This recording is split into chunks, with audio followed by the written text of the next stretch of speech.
கேரள மாநிலம் கோட்டயம் அருகே medical store முன்பு நின்ற முதியவர் மீது கட்டுப்பாட்டை இழந்த கார் மோதிய சிசிடிவி காட்சி வெளியானது.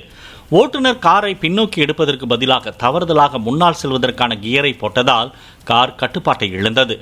லேசான காயங்களோடு முதியவர் உயிர் தப்பினார்.